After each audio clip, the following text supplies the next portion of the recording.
So could you just let me know a little bit about the journey that you've been through from? Sure. I don't know if you want to do the whole story, but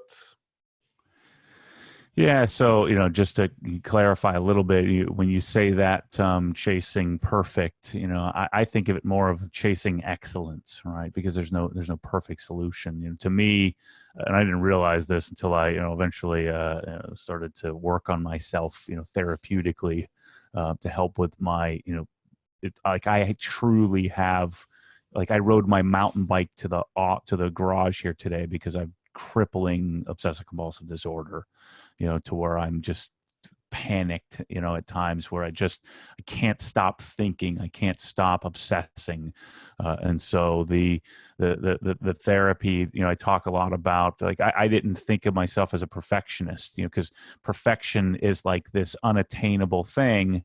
And I would set my own definition, which is a little bit lower than that. And so I'd always give myself that little delta between perfection and where I felt acceptable meant that I wasn't a perfectionist.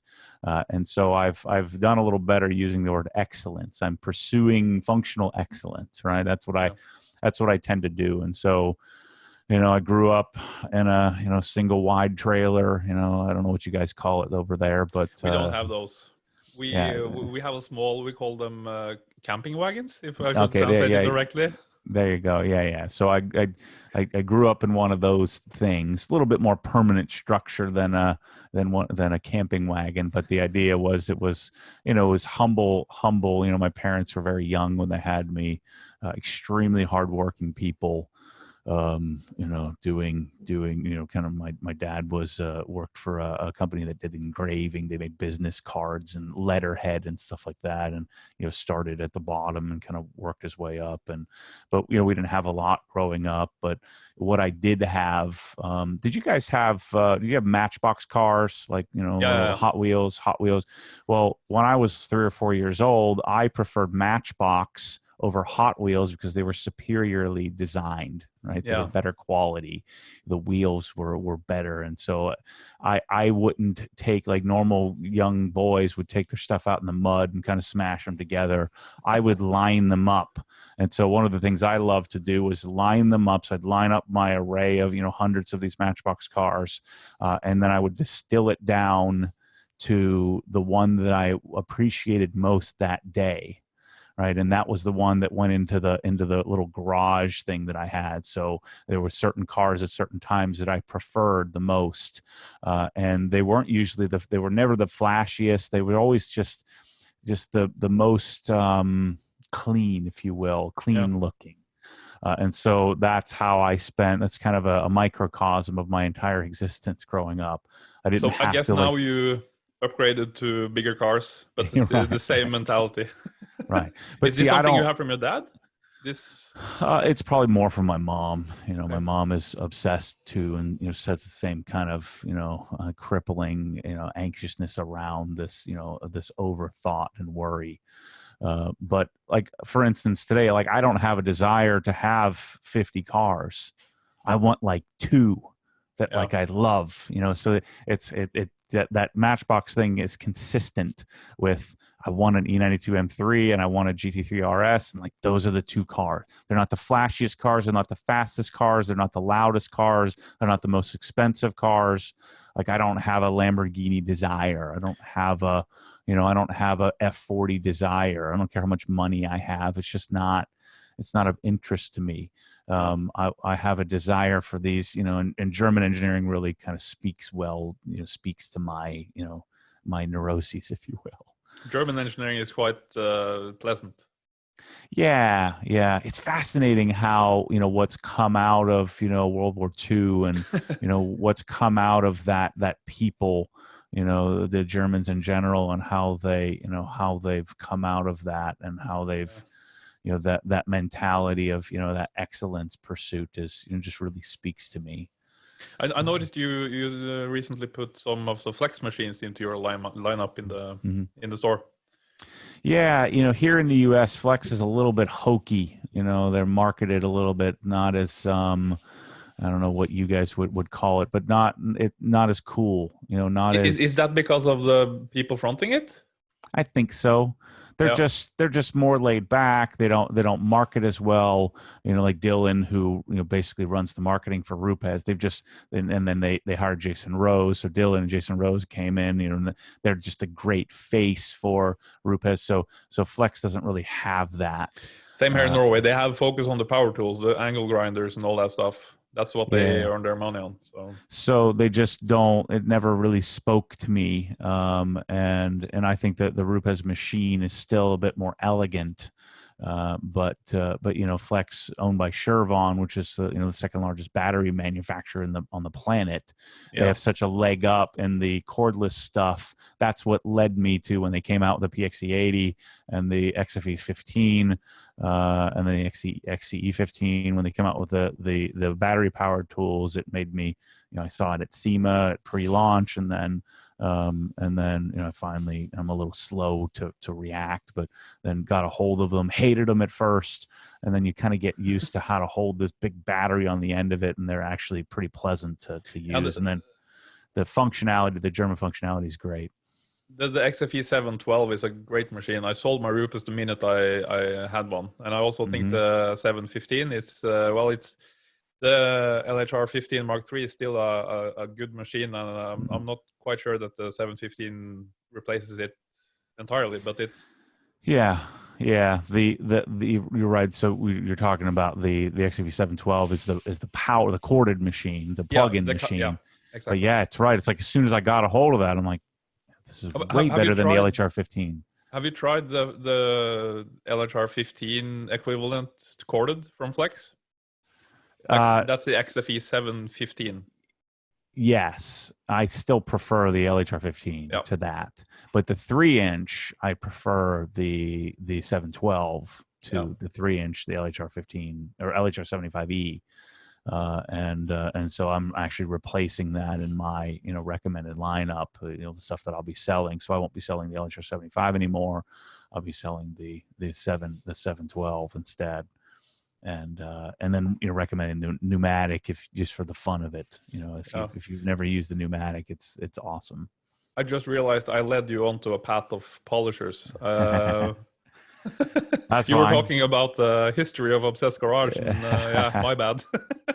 So anyway, like you, I have a background in electrical engineering, and I never practiced. When my buddies were going to work for engineering firms and doing AutoCAD and working for like Unisys and Lockheed Martin and contract manufacturers of things, I was selling high-end electronics, and so I called it designing, where really I was putting stuff together. Was curating product and at the place I was working, and choosing from their rather robust retail lineup of things, the things that I liked the most. And it was early on, so I'm 19, 20 years old, realizing that people want my advice. And the reason they wanted my advice was not because I was a great salesman, it was because I loved it and I wanted to own it. And because I wanted to own it, people wanted that information from me. And the result of that was the sale, and I didn't know what I was doing. I was just telling you, very, without a lot of eloquence, just very sledgehammer in your face. You're stupid. This is better. This is what you should buy. Don't question that, because I've sat here and played with this for hours and hours and hours. And this is what a lot of times this is what I own. Yeah. And so in college, I went from doing odd jobs on, in between in the summers. So I got something in my eyeball. Yeah. Take care of that. And I would spend, I went from making no money to making a commission on all the products I was selling.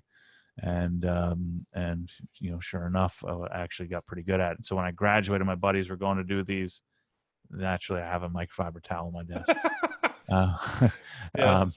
But all my buddies were going to work for the $40,000 a year jobs, and I was making whatever I could make, selling, and because it was a commission job and there was no salary, and I loved that. You found a passion in what you were doing. yeah, it motivated me to get that result. And so I would chase Monster cable was the thing at the time. Monster cables were the interconnects, and the numbers, the SKU numbers were how you had entered into the system. And they started with 50644. And so it was like 50644, like a component video cable at the time. This is for HDMI, you need component video cable, RCA audio interconnects. I memorized like 90% of the 16-digit codes of the 50644, so 6 12-digit codes of, and they had 100 different products. I memorized all the SKUs just because I wanted to know it. I wanted to be more efficient when I sold it, and and so I would stand there, and John over there would say, Matt, what's the model number for the whatever, the M1000 audio interconnect, and I would know it off the top of my head. Awesome. And so I would want to learn everything about what we sold, but everything about what everybody else sold, so that way I could be, I could stand on the stage when I had a customer in front of me and spit that knowledge. It was like my drug, right? To be able to stand there and impart that knowledge on somebody else. Yeah. But you don't strike me as a person who sort of thrives with a lot of people around you. I mean, you're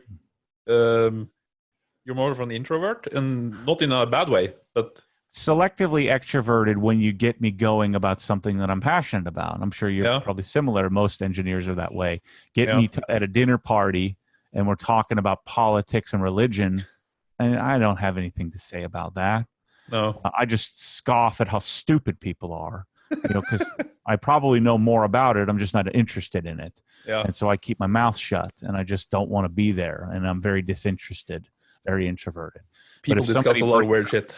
If somebody brings up a, Porsche, look out, You better know what you're talking about. I'll be talking about finger follower wear on the 991.1 GT3 and why, why you would need to, to address that.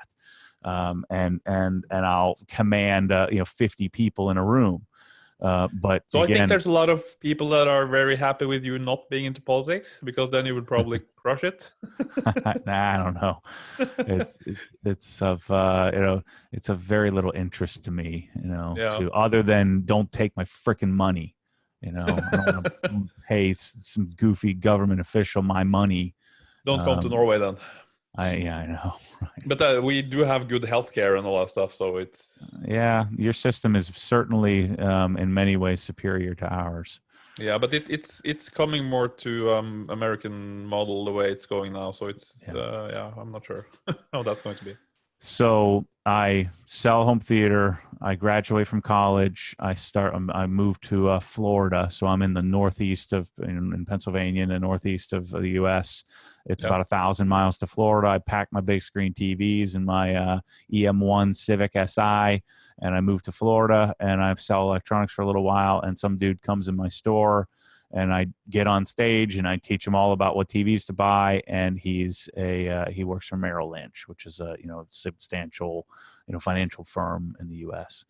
And so he convinced me to come and work for him. And the thing that convinced me was I sold him, I don't know, $4,000 or $5,000 worth of stuff, and we had some same as cash interest-free financing, where he paid 0 interest for 24 months or something. And in the bottom of that credit application, you had to write what your income was, like how much money you made. And it was, you had to circle a box. It was either monthly or annually. And I had to ask him, was that per month or per year? And he said, no, it was like $40,000 or something like that. And he said, no, that's per month. And I was like, $40,000 a month? That's $480,000 a year. That's insane. I'm making like 100, and I thought I was awesome. And so then that's what sparked my interest, being very money motivated. I'm like, man, I could buy a lot of cool stuff with making 480 grand. All I got to do is just listen to this guy and do what he tells me to. And so I eventually went to many, many interviews and got a job at Merrill Lynch, and then and used that same methodology as I want to learn everything I can learn. And because when you're selling mutual funds or stocks or bonds, it's the same thing as selling Monster cable. Yeah. You have to distill it down and make a choice, and make a choice on what to use.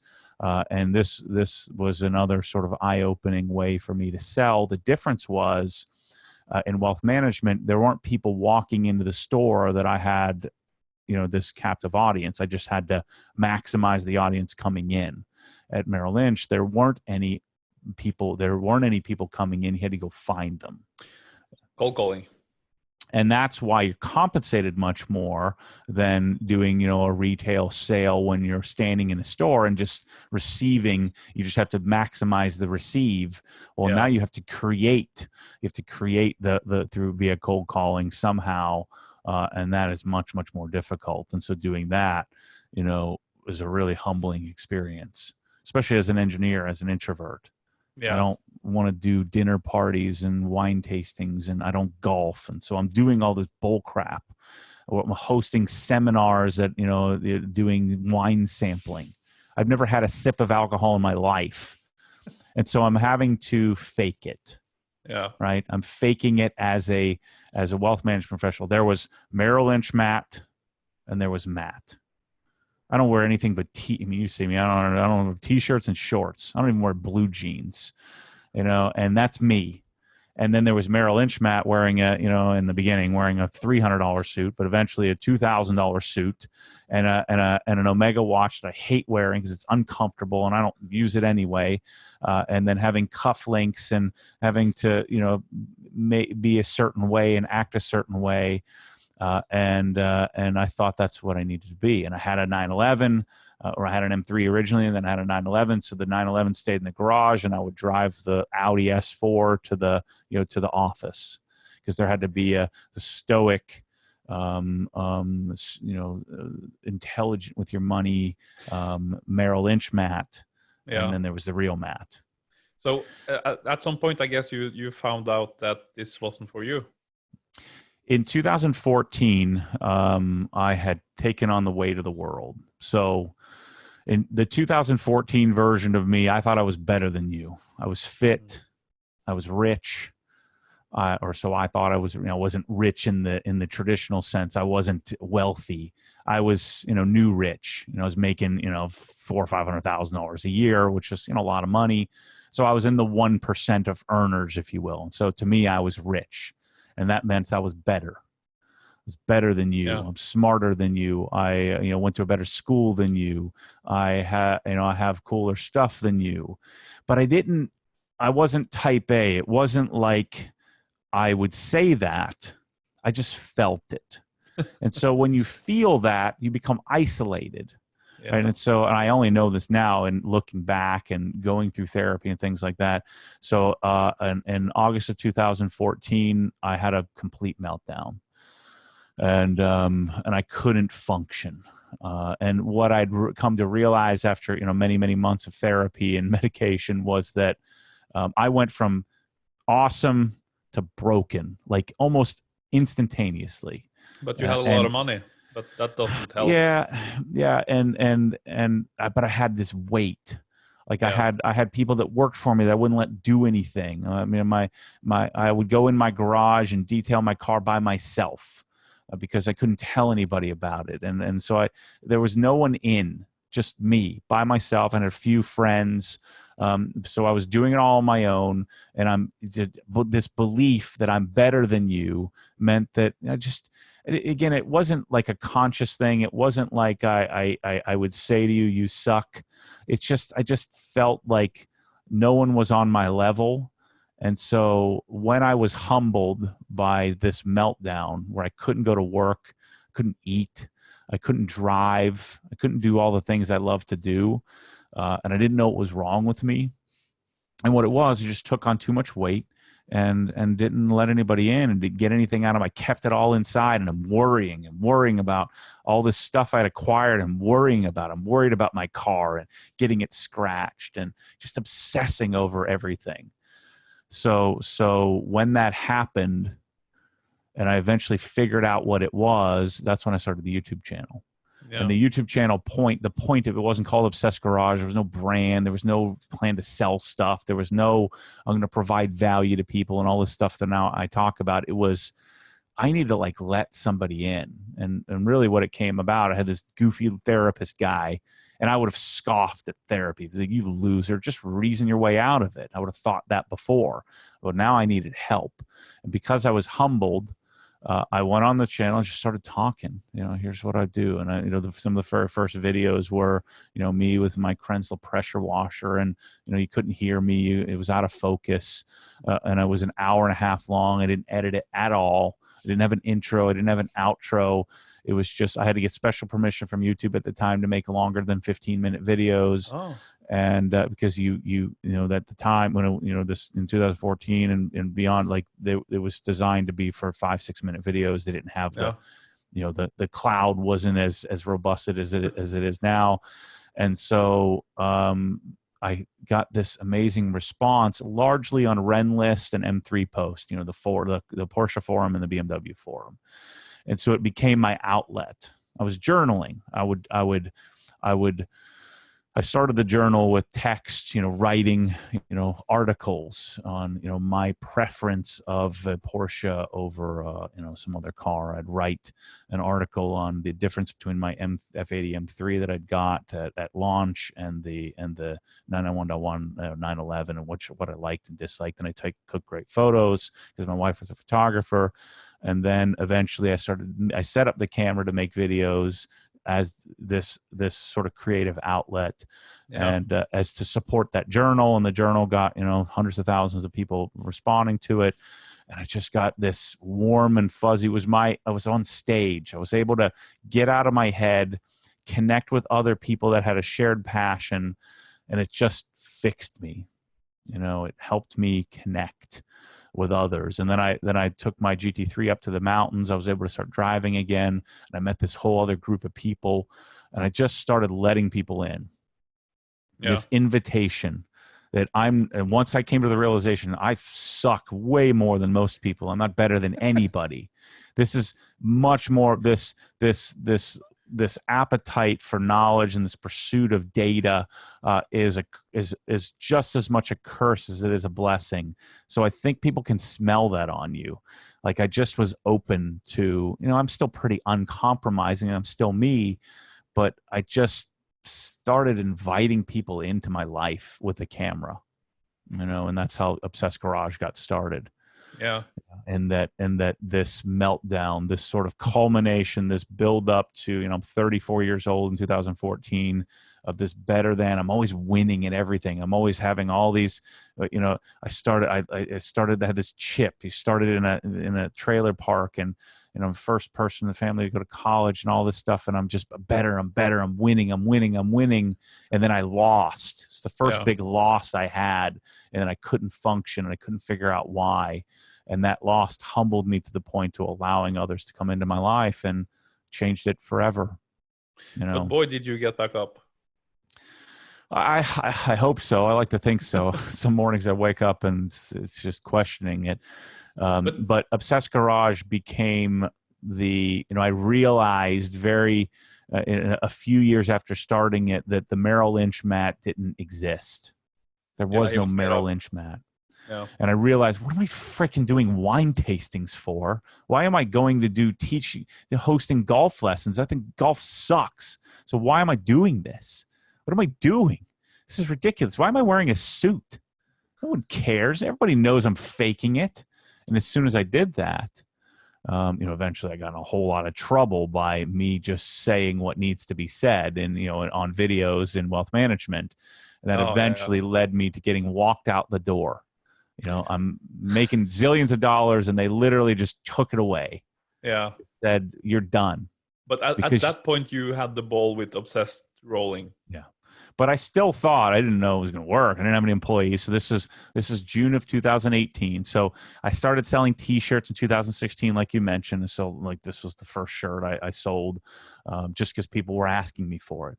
Yeah. And I built obsessedgarage.com as a place to just organize all these products I was using, the garden hose and the quick disconnects and the Krensel pressure washer and the short gun that the MTM M407 that I discovered and all these different products I discovered. So I built obsessedgarage.com just to get people off my back.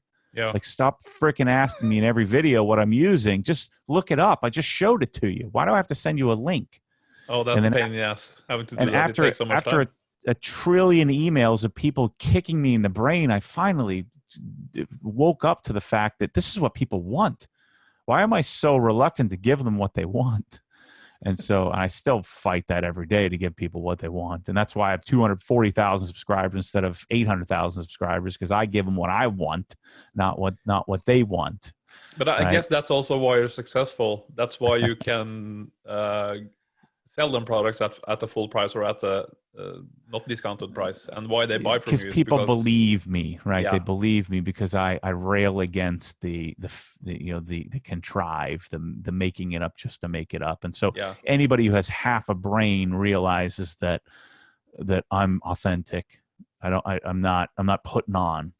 I There's think no you're like, from what you're saying, you're done with faking stuff. yeah, exactly. Because I've learned that I've also gone a little too far at times, in the beginning of Obsessed Garage, and so I've been have a little bit more, a little bit more of a filter, a tiny Yeah, bit. yeah. But if anybody's listened to the Dialed In podcast, they know that filter The gets real lifted. Matty shines through. I've heard him. Yeah. But I think But that's you have a good mixture. You don't the people that are following you, they follow you because you are who you are. And I think a lot of the I hope people in so. the spotlight today, they sort of lose track. If you become famous for something, it's important not to stray away from that, I think.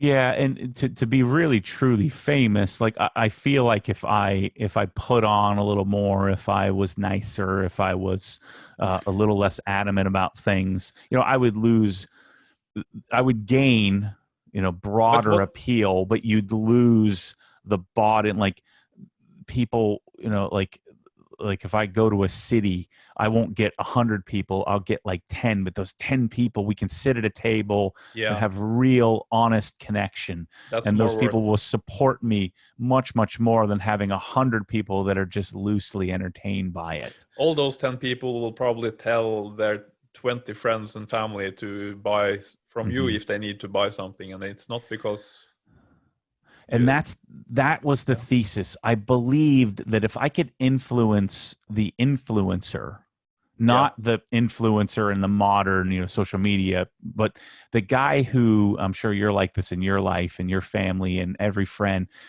People ask me what microwave to buy. yeah. They ask me what shoe shine should you use? I don't know, but I probably know more than they do. And so I'm the leader of all of these people that influence everybody else in their life. And so you're Yeah. right. That's the magic. And that's, as it spreads, that's where I think Obsessed Garage as a brand, as a I call it consultative retail. I'm consulting. I'm curating products. I'm not just retailing them. So this curation of products gains more and more notoriety and more value as I influence more of the influencers of the world, and then they tell 20 or 30 other people. And you can't shut them up at a dinner party when they get going about Obsessed Garage, and then that's how it happens. Yeah. And so I tend to appeal to those types.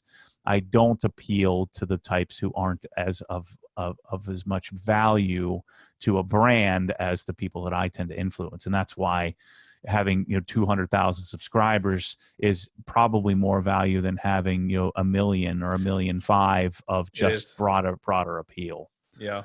And that's why we sell 40, 50, 60, $80,000 a day in products at list pricing without having to have any gimmicks. I don't send out emails. I don't hawk the crap. It's so funny when I get accused of infomercial, and it's like the most ridiculous. You have no idea, you moron, about what it means to like hawk product. Yeah. I'm telling you what I love. I guess How I can you don't, I fault don't that? know how that is in the US, but the big stores, they're pushing out mails and all the time. Yeah, It's you shouldn't crazy. do that. That's inorganic. Yeah, inorganic marketing is way, way better. I don't even think of it as marketing. I'm just doing me. You're just doing, being yourself. So I start selling T-shirts, and it's just shocked. Like I sell and I sell a fraction of the shirts that, again, this is where if you have a couple million followers, then you can sell tens of thousands of T-shirts. Yeah. But I sold hundreds of T-shirts, just which was a lot. Like, this is a great side gig. So I have obsessedgarage.com with links to Amazon. So I'm getting some Amazon affiliate links and some revenue. And so even though I'm making $500,000 in wealth management, this is a nice little side gig, or I'm making a couple $1,000s a month there, maybe $3,000 or $4,000 a month on T-shirts. So I'm making another $60,000 or $70,000 a year. So 10-15% of my income is coming from this little side hobby. So it's helping with my wife to justify what I'm doing out in the garage by setting the camera up. Yeah. And so I'm making a little bit of money. So I'm like, this is freaking cool. I guess also, was it like, honey, if you don't let me do this, I'll have another meltdown? Yeah.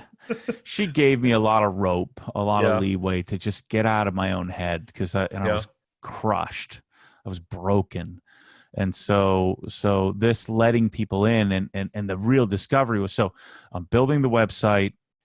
I'm starting to figure out that I don't have to be, I hadn't figured it out yet, but I'm starting to figure out I don't need to have a suit on, and I don't need to be, anything special. But I started to get some pushback from compliance in that, eventually I made for the obsessedgarage.com. The other concept was, so I'd have a product page. The other thing I got, the second most questions other than what quick disconnects do I need for my pressure washer, the other question was, who are you? How do you have this GT3? What do you do for a living? And so I made the "This Is Me" series for the website. So I had a bio page, and then I had the product page, and that was the concept. That's the reason I created that, was to get people off my back. So is that where the conflict started with Merrill Lynch? Yeah. So I made, one of the videos was, "Holy crap, I'm a financial advisor." Where I talked about cold calling, and then they said, you're giving away trade secrets. I'm like, freaking cold calling, you idiots.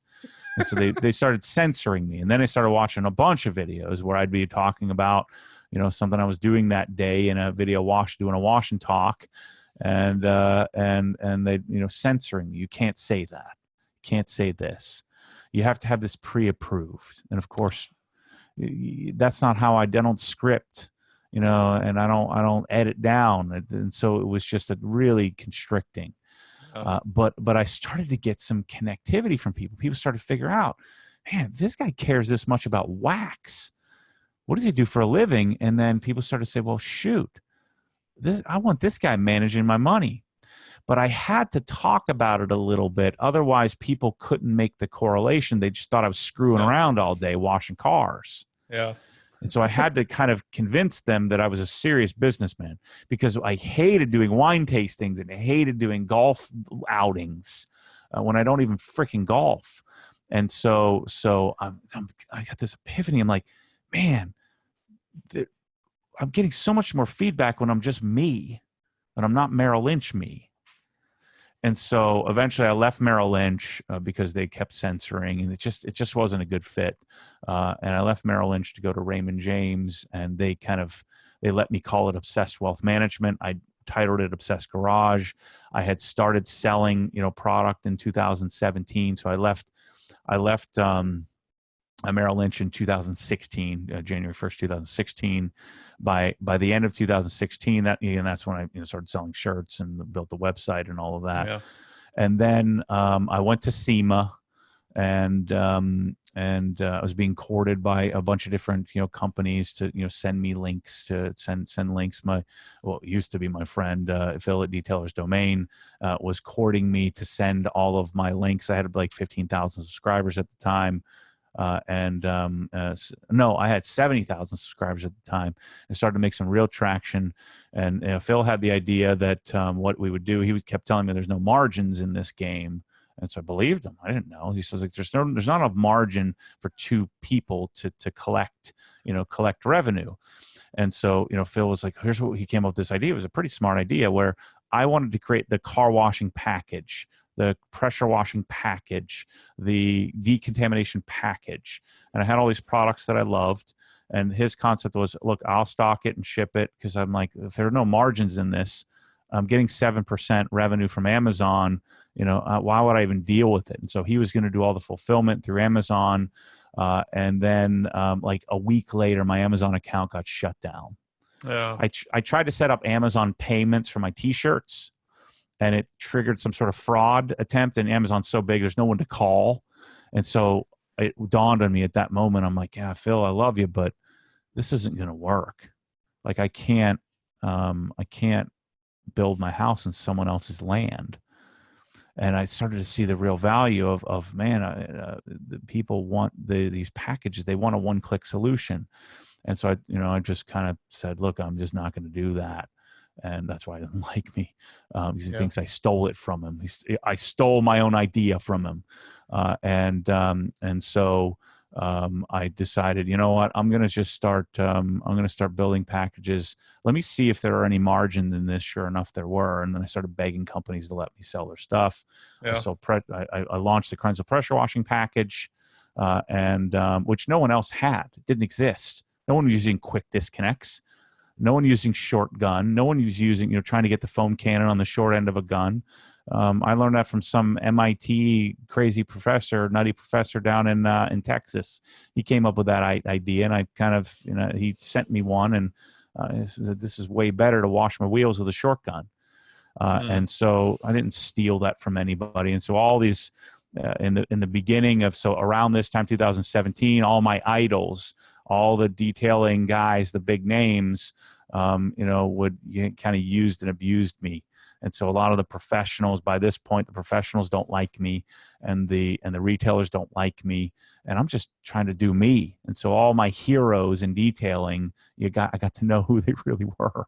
But I guess they sort of felt threatened by you, and they I'm sure saw the potential. And part of it is my fault in that I'm not very nice, and I'm like a bull in a china shop. Like what's I don't understand the deal. I should have known that this disruption that I'm going to cause would cause some angst, cause some problems. And but they probably knew they were doing stuff in a bad way, and that's why they didn't like what you were doing. Well, again, Phil wasn't doing anything bad. He came up with a great solution for me, and it just the reason why there weren't any margins is because he was stuck competing with AutoGeek. He was stuck competing with Detailed Image. And my concept was, you know what, I don't need this anyway. I've got a job, so I got lucky. And I'm like, I don't need this. So I'm just going to, why would I sell it at a discount? It's a waste of my freaking time. And so by accident, I got in this whole idea of, of providing value. And so that's when Obsessed Garage, the company was born. And then in 2018, I took my camera into my office because, again, I was trying to make this connection to show people I'm a real person. So I did I started doing vlogs, day in life series. And that day in the life series is what got me in trouble with the SEC, with the regulatory body, got me in trouble with the corporation, and eventually got me walked out the door, which is the best thing that could ever happen to me, because then I was forced to go all in. I could have taken my practice and fought legally and gone, but I didn't. I like that.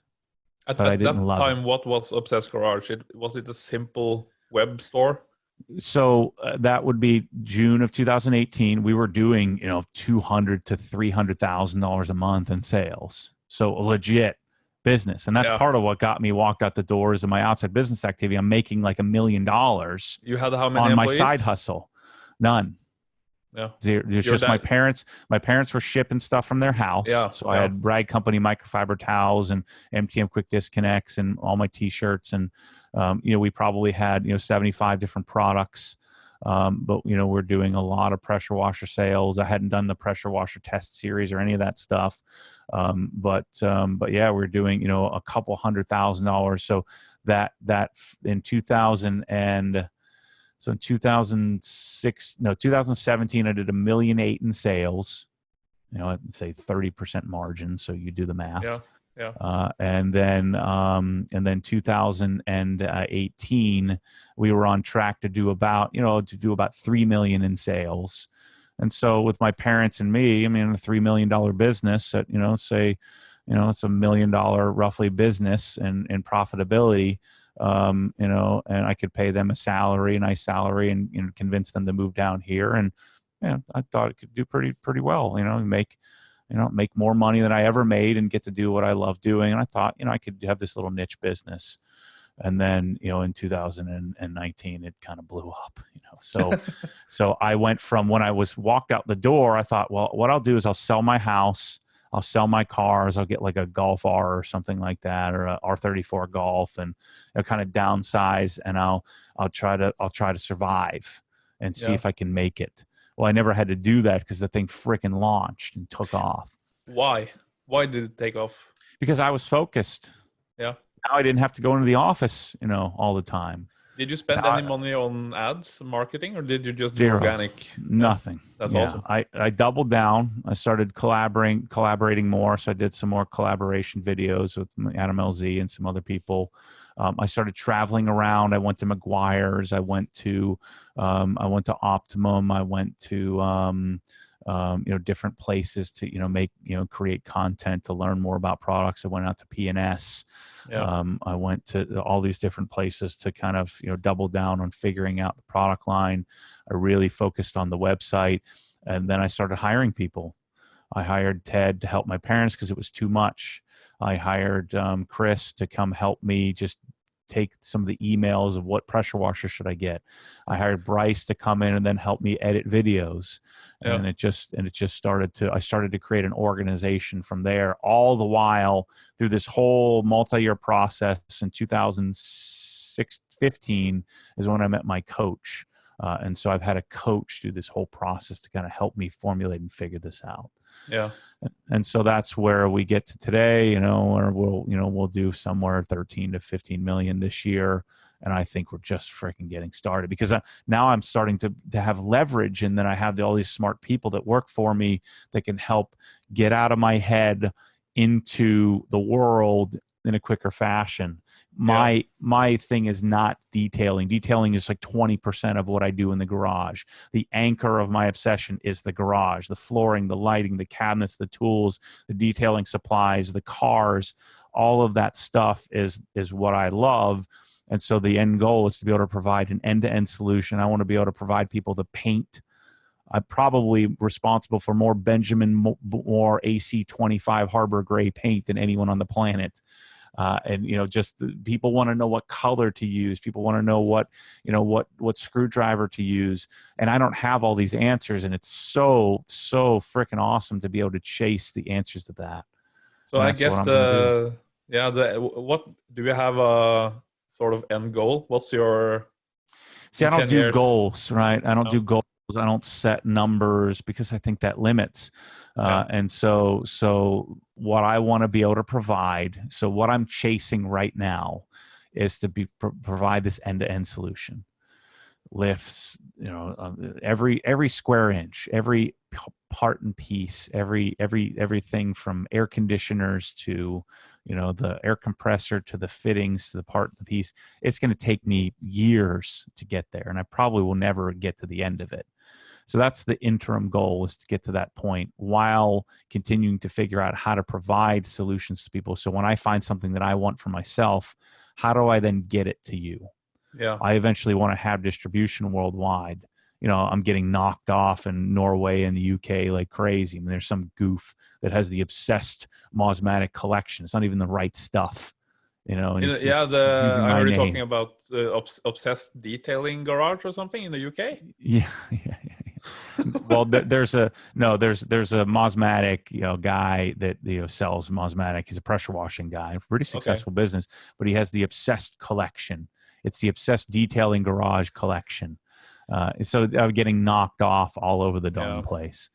And then I'm responsible for bead maker in Europe and products like that I just liked it. And so but I want to be able to provide those solutions to people instead of people just emulating that. And so one of my next, if you're going to put a goal on it, is to get to Canada. I'll start with Canada, figure out how to distribute there, and then Australia, UK, and then where you guys are would probably be a great place to have an Obsessed Garage location as well. Well, I think what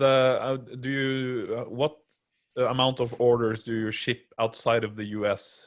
Is that it's like probably 10%? 6 or 7%. Yeah, it's not enough because it's so expensive. It's so costly, to the end user.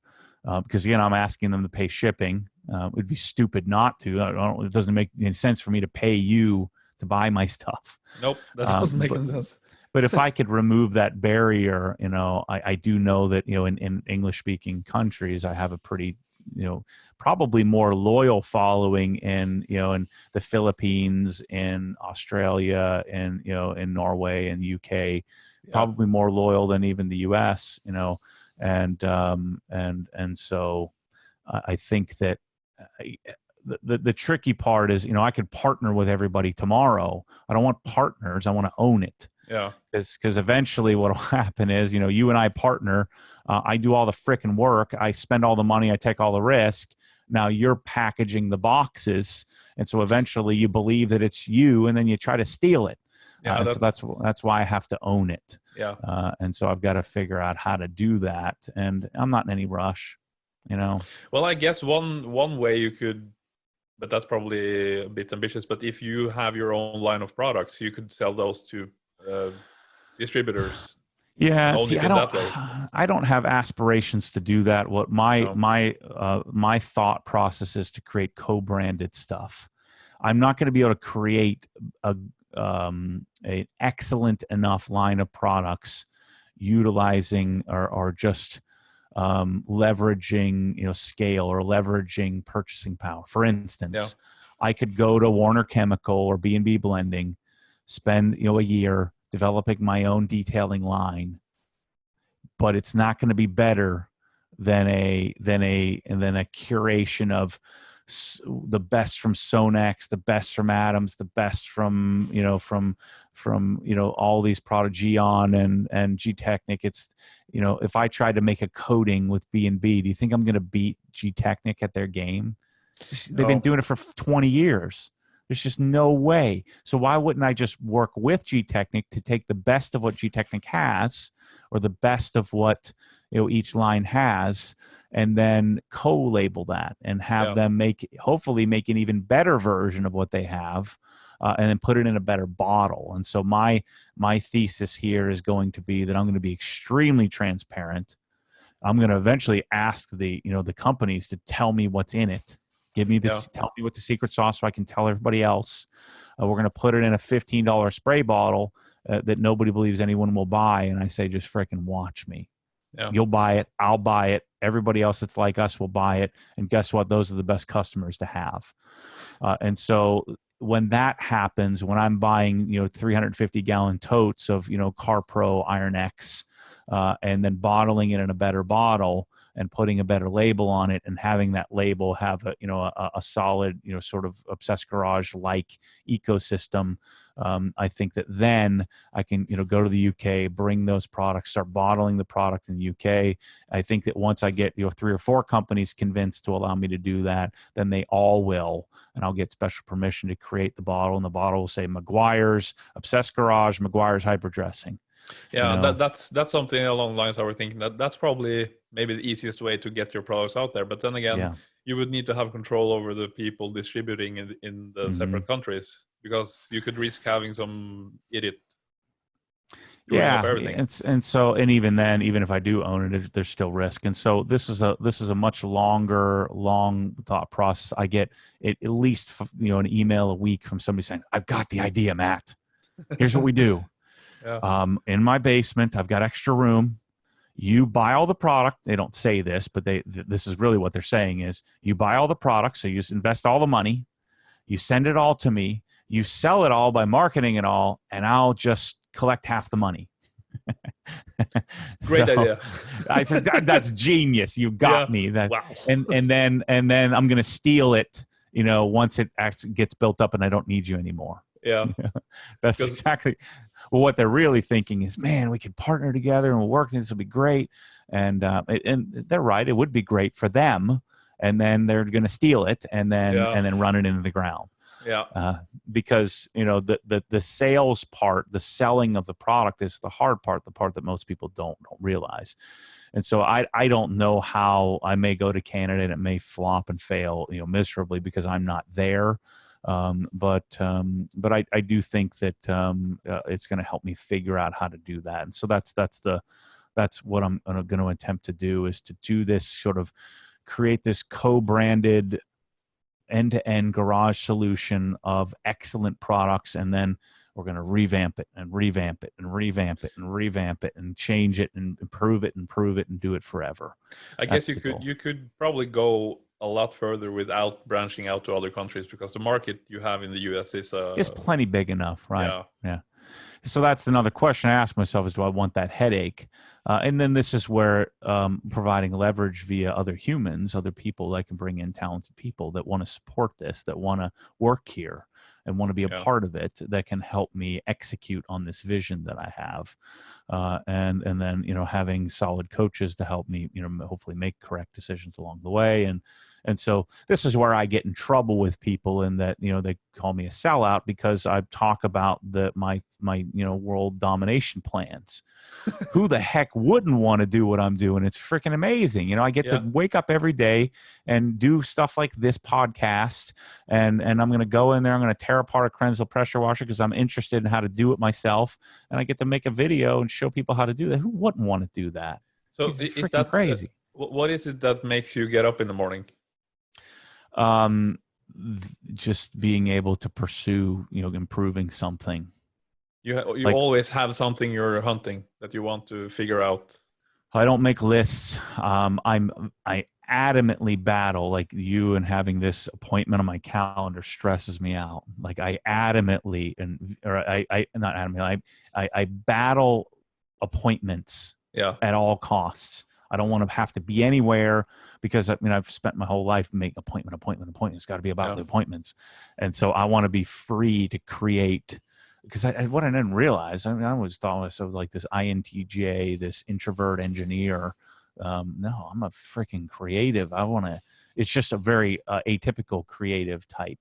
I want to be free to just do stuff. Bryce, who's my head of media, always wants me to schedule my videos. I'm not freaking scheduling it. I need to be inspired. I need to be inspired to talk about and do my thing. And the videos that are best are when I'm ranting on something while doing something.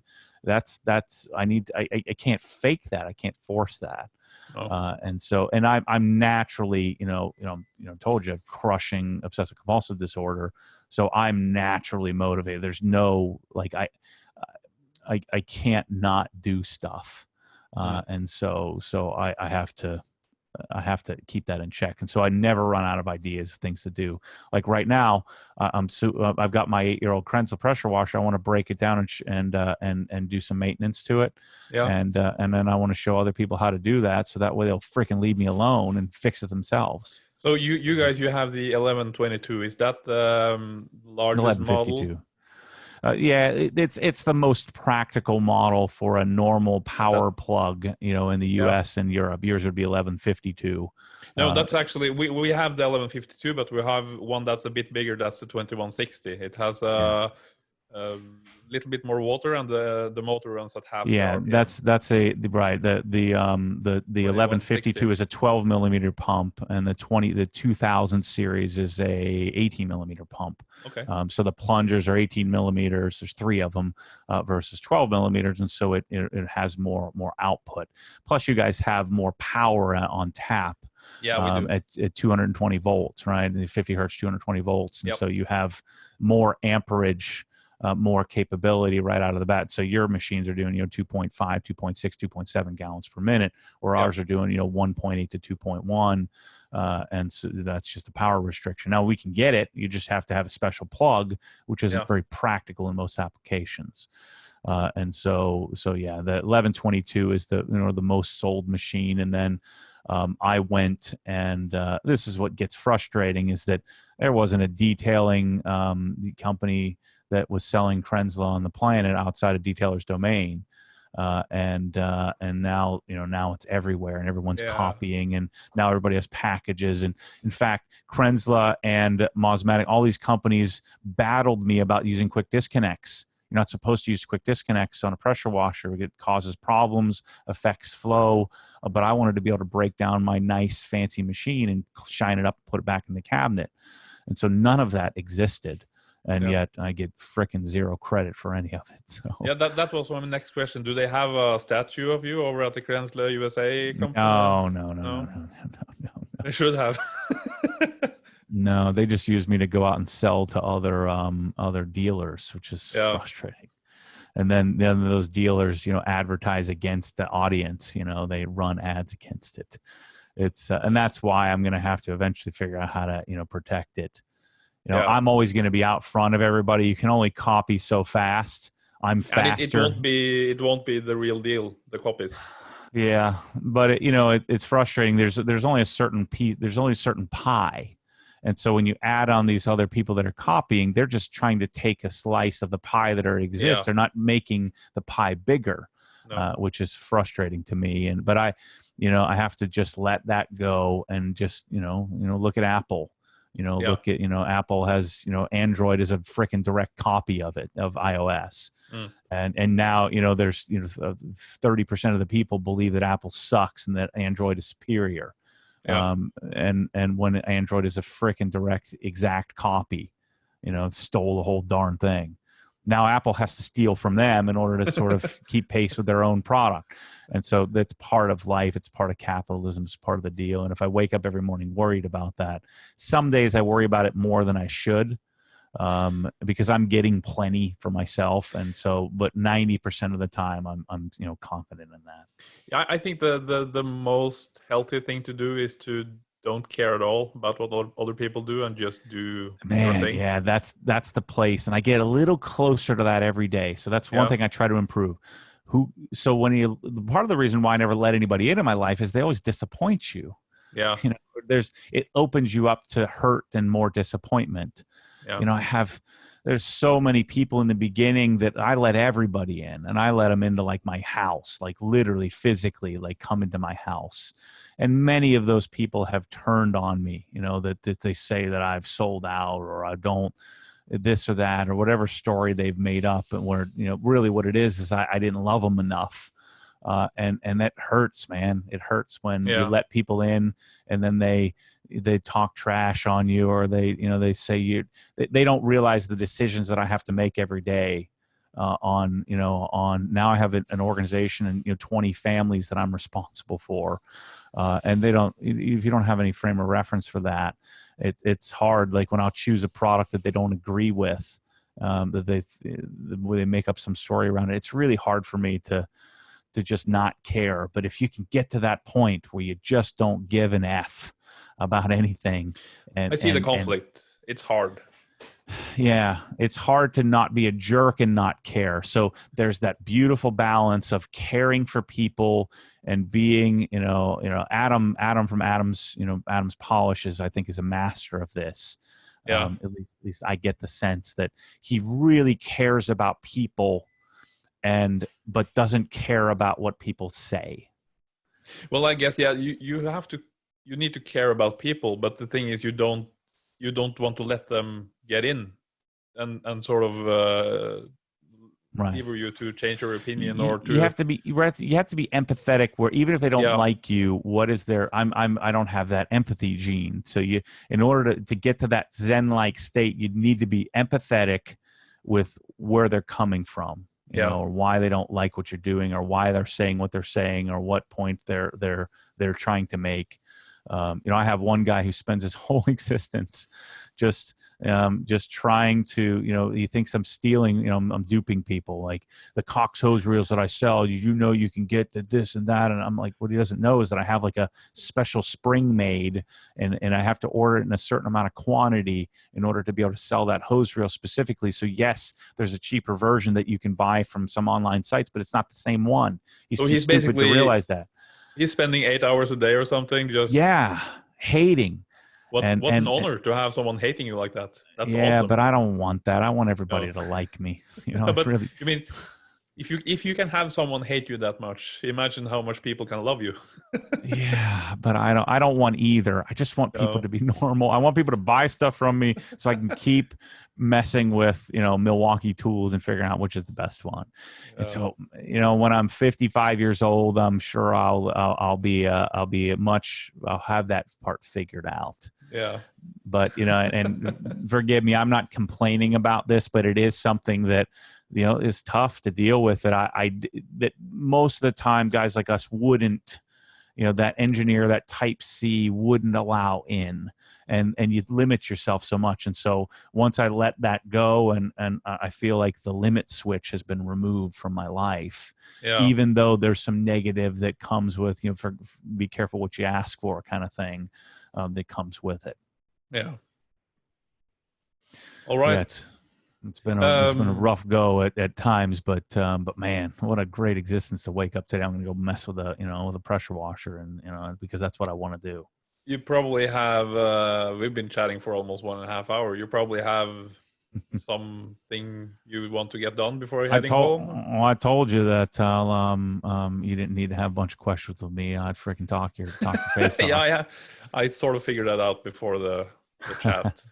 Get me talking about myself or something I'm interested in, and you can't shut me up. But that's the worst podcasts or the worst interviews I listen to is when the guy being interviewed actually isn't allowed to speak. Yeah. What the hell is that about? That's why I don't interview people, because I tend to overtalk them. Yeah, but you're the perfect interviewee, or whatever it's called. Yeah. Because you just put $1 or 10 cents or whatever you call it in, and you just go on. That's perfect. Yeah, well, that's my story, man. If you ever want to do it again, I'm happy to. Again, I'm always happy to talk about myself. So do you have any sort of advice for, because you probably have a lot of people looking up to you. Maybe they don't want to be you, but they want to probably be some version of you. Either if it is that they see the company and they want to have a company like yours, they see you and they want to have a wife like yours or a car like yours, or they want your kids. You have sort of I think that I've been thinking about this a lot. I was watching, I don't know if you're familiar with Marquez Brownlee. He has a YouTube channel called MKBHD. Yeah. Right. He's like the preeminent tech, vlogger. And, I was watching something where he was talking about, someone asked him a question about, he was on some really small podcast, clearly just a friend of his that he was being interviewed. And, one of the questions that he gets asked most is, how do I get to do what you're doing? Right? How do I get to be you? Yeah. And, he doesn't have an arrogant bone in his body. And so he's able to say this really well. He's like, I don't think you can. No. You can try, but there's this primordial soup of things that came together. It's like the Big Bang that happened for him, and that right amount of passion, right time, right place, right charisma, right everything, and right work ethic, right amount of curiosity all came together.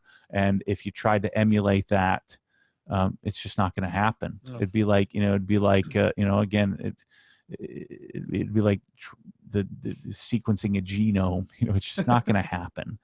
And so I think that the people that are going to have any chance of success, the ones that are going to figure out the cues, figure out the little things that are happening in their life where the doors are opening that they're blind to. Yeah. I was blind to all of this. Like if I sat down today, or if I had sat down, if I knew what I knew today and Obsessed Garage didn't exist and I tried to create it, it very likely wouldn't work. Yeah, right? So I guess Obsessed Garage is a result of things that weren't supposed to be, or you weren't aiming for. All these life circumstances and all these things have come together that everybody has. Yeah. And so what I would caution people, the advice I would give is forget what I'm doing, forget what, Larry Kosilla has done, forget what Tommy's doing, forget what everybody else is doing, and do what feels right to you, and do your best to keep your head on a swivel to find out when these doors that open are opening. Sometimes you have to make the door. And so instead of trying to do what somebody else is doing, that's where we talked about these competitors of mine. That's why they'll fail. They may see some success, but they'll never be fulfilled in that because it wasn't their idea. It wasn't their thought process. So don't go into something saying, man, I'm going to do this better. Don't emulate what somebody else is doing. You can take inspiration, but do your own thing, take your own paths, be open to your own doors, and certainly be inspired by others. I'm inspired by other businesses, other brands and things like that. But do what you're passionate about, not not emulating what somebody else is passionate about and you like the same thing. Yeah, You yeah. know? And what an awesome time to be alive. I mean, 50 years ago would not be possible to do what you're doing right now. You Yeah. could not. There's like one person in this town that I could sell something to, you know? Yeah. You know? You'd have to meet that one person, and then maybe Yeah. he has a friend, and you could go to another city and meet 5 other people. But there's no way you Right. could have gathered a community the way that you've And done. now there's a So couple 100,000 people, you know, that you know, yeah, that I'm able to connect to, yeah, that are really bought in of something so obscure, so nutted down, and so specific that you would otherwise have never been able to find. It's amazing. And so yeah, it is. that's why I don't get hung up on politics and worrying about who's the president of this or the chairman of that, or you know, I'm just, it doesn't matter to me. I'm gonna make it work in whatever environment you know, I'm in. As long as you're the president of Obsessed Garage, I guess it's all good. Yeah, yeah. And so you hear the struggle with that. It's not, you know, it's easy to sit here on a podcast and say that, you know, there's all this inspirational stuff. It's not that simple. So even when you get to where you further when you ever thought, there's still, you know, there's still some things you have to kind of bring yourself back to center, Yeah. you know, and chase. If you can hide behind the passion and, you know, care about people but not care about what they say and have empathy, man, you could really do something in life. And if you don't just copy others and you try to figure out what your own niche is, that, man, you know.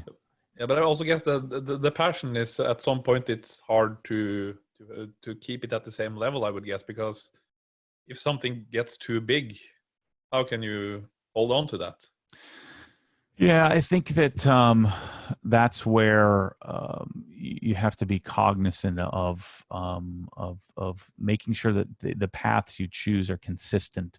My coach had me sit down and with a master planning architect. He was trying to figure out a way to get me to figure out all these opportunities I have coming. He says, now the doors aren't as blind. Now there's doors everywhere. So in the beginning, there weren't any doors. I couldn't see them. And now there are like all these doors. Now, which one do you go through?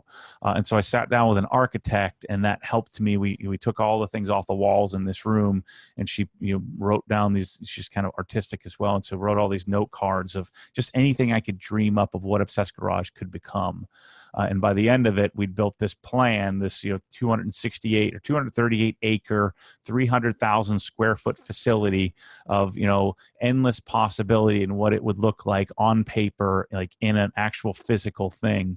And that really helped me immensely figure out which doors do I open, which doors do I go through, because now there are so many doors that it becomes a whole other problem. So in the beginning, you have a problem that you don't have any doors to walk through. And where you're at now, where I'm at now in the middle of it is, I don't know which door to go through because there's too many. So, which has its own set of, you know, subset of problems. So I guess Obsessed Garage is the detailing or the garage equivalent to SpaceX. You'll probably have your own air landing strip, and then people can travel to Obsessed Garage Land. That, yeah, was part of the idea, is that, you know, I hate traveling, and so if you can remove the inconvenience of it, that, yeah, maybe if you're, you know, if I have, you know, if I have that much money, and again, money to me, and this is funny, and I take a lot of flack for this. Money means nothing to me. Money is just a result. Money is just a tool. Yeah, it's great to have lots of money, but I don't care about how big my bank statement is. In fact, I probably should care more about it, because then, you know, and this is why me being a financial advisor was probably wrong. Well, I think You know? if you cared about that, you probably wouldn't buy a $7,000 monitor. Right, right, exactly. Man, I love that monitor. I love the chase of it. I love the pursuit of it. But is it like, is it worth? No, Well, I guess that's how we measure it, because if you have a $1,000 monitor, this obviously won't be 7 times as good. No, it's absolutely not. Is it the best monitor you can get, or is it possible to get? Yeah, I mean, better? you spend $30,000, $40,000 more, you get a reference monitor. So, to me, the fit and finish and the packaging of something like that is what really gets me.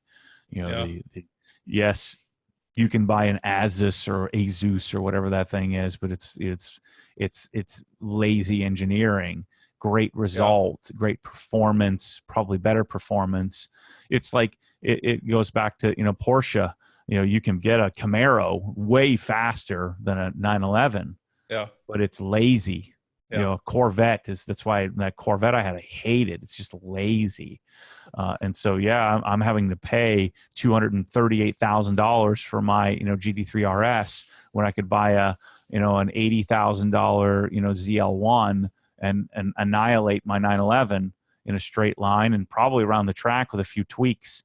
But it's lazy.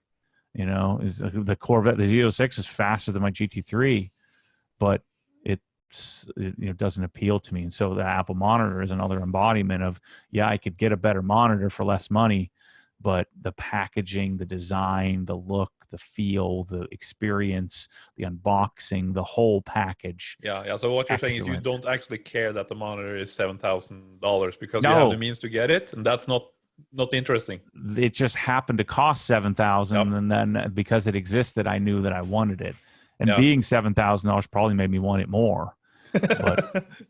But it's excellent. You know, it's excellent. Is it perfect? Is it the absolute very perfect best? You know, probably certainly not.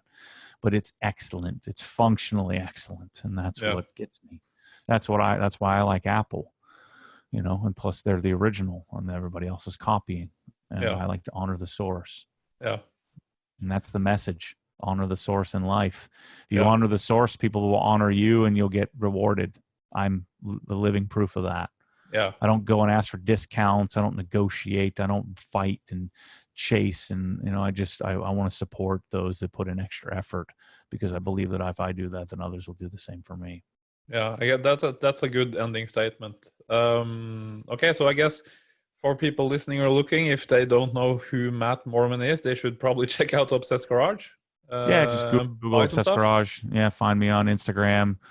Follow me on YouTube, Instagram, Facebook, and then it always helps me if you buy crap. You know, we ship. At least buy some T-shirts. Yeah, we ship all over the world. Yeah, because I guess T-shirts are probably the things you ship most of out of country. It's hard because shipping, you know, first class, you know, 50% of the stuff gets lost. And so if you buy a T-shirt, like if you guys in Norway buy a T-shirt, it'll cost you more to ship it than it costs for the darn shirt. So you would want to add a shirt to your Mosmetic gun or whatever that we're shipping over to you. So, you know, I don't, you know, if people buy from me, great. If they don't, that's fine. But, you know, I think that the support of just in general, again, wanting to honor the source, and it will take me to places, and then hopefully I can bring everybody along with me. That's the plan. Yeah. So, all right. Thank you for coming on, Matt. I appreciate you taking time out of a busy day to chat with a small-time Norwegian. Yeah, man. Appreciate your time. Thanks for everybody for listening.